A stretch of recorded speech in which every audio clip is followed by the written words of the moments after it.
Oh, thank you, Kit. We were so worried that you're going to leave immediately. Sorry, no. I think a bit. Thank you. Hello, Kit. Hello, good afternoon sa inyong lahat.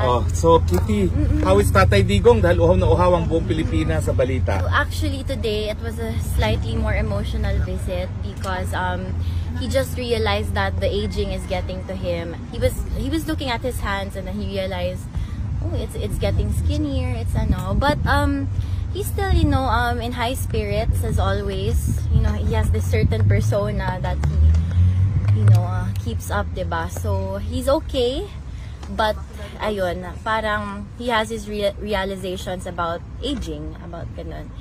And mostly we just talked about family.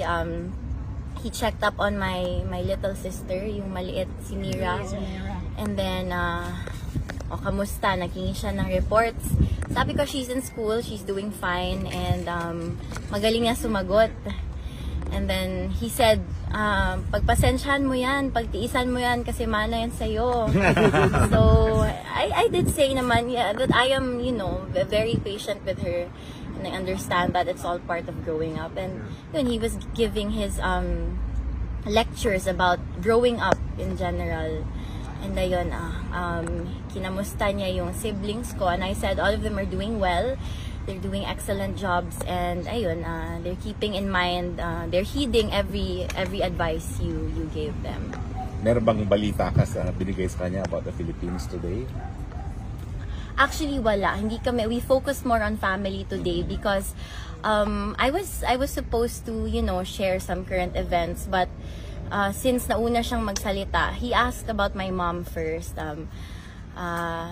He's always looking for her actually, and he's asking updates on the situation, and I just said that we're doing the best we can and we're making progress in every way. You just have to be patient and to have faith. Kaya ayun, sabi niya, he leaves it all to God. Ayun. Okay. Wala naman po siyang mensahe para sa Filipino people? I told him kasi kahapon when I entered, wala pang tao dito. So wala akong nasabi sa kanya about the supporters that are here. But today, since I told him about the prayer rally I attended yesterday, and he says he's very proud of me and he's very proud of you, everyone, his supporters, because ayun nga, you keep showing up, and it means a lot to him. It means so much to him that you look up to him in that way. Kitty, how are you settling here in the Netherlands right now? Do you have jet lag? Okay lang. I mean, I'm adaptable. I like jet.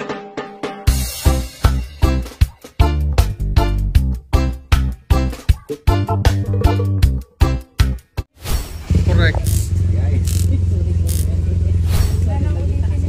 Okay na? How are you? Hi. Ito muna sa lilim. Pila ng nandong malilim. Malilim kasi malulong dyan sa lilim ng ka sa nandong dahil. Hi. As usual, eager to hear news about Tatay. Yes, no problem. Oh, thank you, Kit. We were so worried that you're going to leave immediately. Sorry, no. I think a bit. Thank you. Hello, Kit. Hello, good afternoon sa inyong lahat. So, Kitty, how is Tatay Digong dahil uhaw na uhaw ang buong Pilipinas sa balita? So actually today it was a slightly more emotional visit because he just realized that the aging is getting to him. He was looking at his hands, and then he realized, oh, it's getting skinnier. It's but he's still in high spirits as always. He has this certain persona that he keeps up, diba? So he's okay, but ayun, parang he has his realizations about aging, about ganun. And mostly we just talked about family. He checked up on my little sister, yung maliit, si Mira. And then kamusta, naghingi siya ng reports. Sabi ko she's in school, she's doing fine, and magaling niya sumagot. And then he said, pagpasensyahan mo yan, pagtiisan mo yan kasi mana yan sa'yo. So I did say naman that I am very patient with her, and and I understand that it's all part of growing up. And yun, he was giving his lectures about growing up in general. And ayun, kinamusta niya yung siblings ko, and I said all of them are doing well. They're doing excellent jobs, and ayun, they're keeping in mind, they're heeding every advice you gave them. Meron bang balita ka sa binigay sa kanya about the Philippines today? Actually, wala. Hindi kami. We focus more on family today because I was supposed to, share some current events, but since nauna siyang magsalita, he asked about my mom first.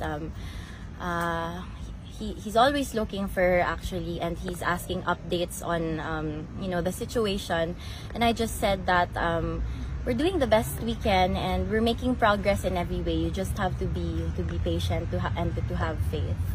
Kaya ayun, sabi niya, he leaves it all to God. Ayun. Okay. Wala naman po siyang mensahe para sa Filipino people? I told him kasi kahapon when I entered, wala pang tao dito. So, wala akong nasabi sa kanya about the supporters that are here. But today, since I told him about the prayer rally I attended yesterday, and he says he's very proud of me and he's very proud of you, everyone, his supporters, because ayun nga, you keep showing up, and it means a lot to him. It means so much to him that you look up to him in that way. Kitty, how are you settling here in the Netherlands right now? Do you have jet lag? Okay lang. I mean, I'm adaptable. I like traveling around. I like being by myself. After my visit yesterday, I just found a random cafe with matcha, and then I just read a book that I just bought. So I am doing fine. Of course, I get lonely also because the both of us, my dad and I, were used to sleeping beside each other. Ayun, kahit before he was taken, the night before, we slept beside each other. Ayun, it gets lonely, but I'm thankful that I get to see him, I get to talk to him, and I get to have these back and forth conversations with him. Is your mom staying longer? I don't think she's staying longer since she's gonna leave it to me, because also she has to tend to everything, the matters at home, especially with my sister, since yun naman din yung bilin ng ni PRRD na you also have to be there for Mira and to attend to the matters at home. So, well, when she goes, you have family here, huh? So, yes. So many family Salamat here, sa inyo. So, please, just ask what you need. I would like to ask Kit, how are you dealing with time management-wise with your studies? You just mentioned yesterday as well. Actually, no, nakakapagod talaga.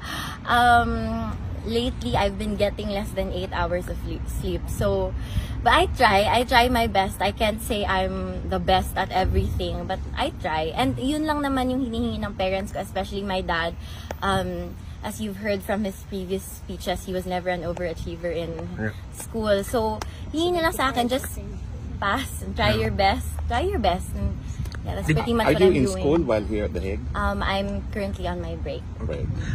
Did they also talk about you becoming a lawyer in the future? Secret. Well, ano naman with my dad, kasi he respects my my plans, my desires. If he does encourage me he persuades me to follow certain paths, but when I tell him, parang ito yung gusto ko, I want to do something else, this makes me happy, he would say, okay, just make sure to finish school. And he told me so many times before also, and again, just long as you finish school, after that, you can do whatever makes you happy. Yesterday you said he's wearing a white beard. Is that yes, still choice there? Niya yun? Choice yes, niya yun. choice niya yun. I asked around inside, and they said na he doesn't want to shave. Okay, parang okay naman. Did you ask him about the beard? I told him that he looks like this Chinese philosopher Confucius.